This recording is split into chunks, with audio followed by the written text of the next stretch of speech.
CA को इतना value ही मत दे. This was the most strange, unusual advice I received during my articleship from another chartered accountant who was also rank holder. And at the start I was baffled. मुझे बहुत अजीब सा लगा कि यार ये क्या बोल रहा है, ये तो खुद तो सीए बन गए और अब मुझे ऐसे बोल रहे हैं. And this is a story I shared on my YouTube community post and LinkedIn as well. तो यस, इसके बारे में थोड़ा सा आपसे बस I wanted to share something with you on a beautiful Sunday morning. So yes, hi everyone and warm welcome to our channel. I hope you are doing well. Studies and preparations are going on for May 25 और उसी के लिए आपसे कुछ बातचीत करनी थी. ये वाली जो एडवाइस थी ना कि सीए को इतना वैल्यू मत दे, ये सुनने में मुझे बहुत ही अजीब लगा. मुझे स्टार्टिंग में लगा कि यार ये किस तरीके से बोल रहे हैं, ऐसे कौन बोलता है. And then I try to analyse and understand कि इसके पीछे का रीजन क्या है. उससे पहले मैं आपको बताता हूँ एक छोटी सी बात. कल 2 बच्चों का कॉल आया था. मैं शाम में एक लड़की का कॉल आया था कि सर मैंने अपनी आंसर शीट्स मंगवाई थी and now you are in that process कि आपने वो चेक किया, एनालाइज किया, now you are changing the methods. That girl said that sir मेरी ना सारी चीजें सही थी, पेपर में डर के मारे, कॉन्फिडेंस के मारे और रीचेकिंग के चक्कर में मैंने जो पहले सही लिखा था ना और उसको कट करके लिखा, वो मेरा गलत था. I was writing everything correctly but rechecking के चक्कर में और कॉन्फिडेंस के चक्कर में मैंने कट करके जो लिखा ना दैट वॉज रॉन्ग और उसकी वजह से मेरे नंबर लूज हुए and that girl ended up Fehling. और ये उसके साथ अभी नहीं है, उसके साथ 3 अटेम्प्ट से चल रहा है. Now I try to analyse कि यार अभी मैं उसको क्या बोलूँ ऐसा और क्या हम शेयर कर सकते हैं स्टूडेंट्स के साथ, because it is our responsibility to share this things with you so that it doesn't happen to you और they don't happen to you again. चाहे आप फर्स्ट अटेम्प्ट दे रहे हो, चाहे आप दोबारा अटेम्प्ट दे रहे हो, ये चीज आपको हैंडल करनी है. And this is one of the most important learnings of our CA course कि आपके पढ़ाई के साथ साथ आपका कॉन्फिडेंस बहुत ज्यादा मैटर करता है. आप 3 घंटे में जो पढ़ाई करते हो, पढ़ाई का जो आपका आउटपुट निकलता है, that is okay, that takes a back seat rather I would say, but confidence and mindset takes the front seat during your final exams. अभी तो ठीक है, अभी तो पढ़ाई कर लेंगे, लेकिन 3 घंटे में पैनिक कर गए तो पूरा 6 महीना, पिछले 3 साल की मेहनत बर्बाद. और इस चीज के लिए मेरे को वो एडवाइस काम आया. उसने मेरे को क्या बोला, मैं उसको भैया बुलाता था, मैंने कहा भैया ऐसे क्यों बोल रहे हो. उसने मेरे को क्या बोला, सुन.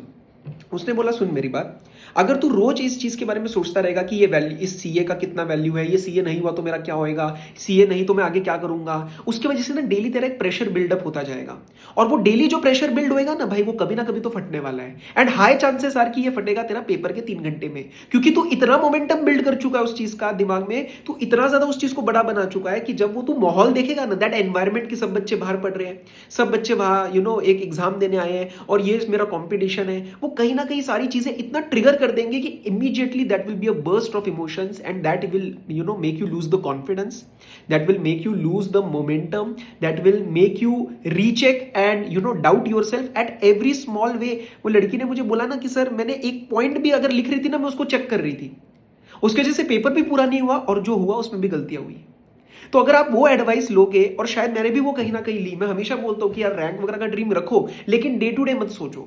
डे टू डे सुबह उठ के अरे आज मेरी गलती हुई, अरे यार मेरे को तो रैंक लानी है, मेरे को तो सीए निकालना है और मेरी गलतियां हो रही है. That is not the way you are doing, you are going to excel in this course. मैं बोलता हूं आपको, आप ये देखो, आपको भी पता है, मेरे को भी पता है, हम सीरियसली कर रहे हैं इस कोर्स को. We know the value of this course, right. हम कोई मस्ती मजाक नहीं कर रहे, लेकिन डे टू डे उसके बारे में मत सोचो. और एक माइंडसेट आपको दूं मैं आपको बता रहा हूं, ये हकीकत बता रहा हूं, बहुत एग्जांपल्स देखे, आपसे 3-4 साल ज्यादा ही एग्जांपल्स देखे हैं. पोस्ट सीए क्या होता है, वर्स्ट कम वर्स्ट क्या होगा, तुम्हारा जो सबसे गंदा डर है, let's talk about that elephant in the room. Sir नहीं हुआ तो क्या करूंगा, भाई तुम बहुत कुछ कर लोगे, तुम बहुत कुछ कर लोगे, ठीक है. तो ये मत सोचना कि ये नहीं तो जिंदगी बर्बाद है. अगर ये एटीट्यूड रख लोगे ना, लेकिन अभी कि ये नहीं तो मैं कुछ ना कुछ तो कर ही लूंगा, अपने आप प्रेशर रिलीज हो जाएगा. वॉल्यूम का क्या कम प्रेशर है क्या, सीए कोर्स का कम प्रेशर है, तो फिर इस चीज का आप एडिशन क्यों डाल रहे हो. आप जस्ट चलते रहो, डे टू डे एफर्ट मारते रहो. जो अपने हाथ में, अपने कंट्रोल में क्या है, मेरा आज का एफर्ट, कल परसों भी नहीं, आज का दिन क्या है, 2 फरवरी, मेरा आज का एफर्ट क्या है, आप उस चीज पे ध्यान दो. और फिर जो बची हुई चीजें है ना, वो शायद 80-90% उसमें से होने ही नहीं वाली है. So what you need to do. और एक और चीज, कॉन्फिडेंस बढ़ाने के लिए बोल रहा हूं ये बात, आप जो डे टू डे बेसिस पे पूरा का पूरा पढ़ाई करते हो ना, आप थोड़ा सा टाइम मेडिटेशन के लिए और थोड़ा सा टाइम फिजिकल एक्टिविटी के लिए करो. नाउ पॉइंट इज कि आपको लगेगा मेडिटेशन से कुछ होता नहीं है, इमीडिएट नहीं होएगा, बट अगले 2-3 महीने आप डे टू डे 10 मिनट्स अपने लिए लोगे ना, वो मेडिटेशन से इंपैक्ट पड़ता है. हमारे जो बड़े बुजुर्ग हैं वो पागल नहीं है, लगते हैं स्टार्ट में हमें लगता है क्या होगा इससे, नहीं, इट हेल्प्स. लेकिन उसका इम्पैक्ट थोड़ा लॉन्ग टर्म पे आएगा. It will help you to manage your emotions during the exams. और सेकंड, दिन में डेली फिजिकल एक्टिविटी 15-20 मिनट्स की रखो.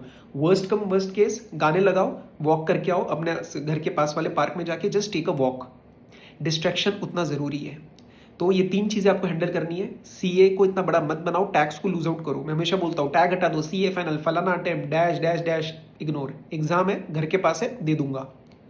डे टू डे मेडिटेशन और डिस्ट्रैक्शन 20 मिनट्स का आपको मिनिमम टाइम लेना है. योगा करना है, योगा करो. डांस मस्ती करनी है, करो. What ever it is. But yes, in advices के साथ आप करो. मैं आपको गारंटी दे रहा हूँ, फेल तो नहीं होंगे यार. इस एटीट्यूड के साथ आप फेल तो नहीं होंगे. 40 और 50 तो हमारे आ जाएंगे.